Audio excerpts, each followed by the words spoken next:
Hey everyone, yan mag-vlog po tayo about sa aking routine na ginagawa pag pumasok at kung ano ang ginagawa sa loob ng trabaho namin.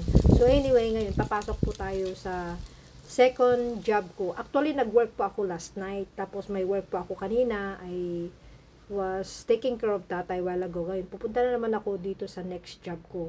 So, ngayon, tutur muna ko muna kayo yan. Ito po yung facility na pinapasukan kong isa. Actually, marami po akong facility na pinapasukan. Ganyan talaga ang buhay natin sa Amerika. So anyway, yan nakikita nyo naman maluwang. Nag-isa pa lang ako dyan.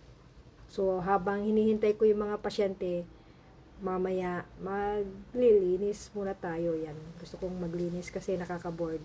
So, well, kita nyo naman ang facility sa Amerika malinis.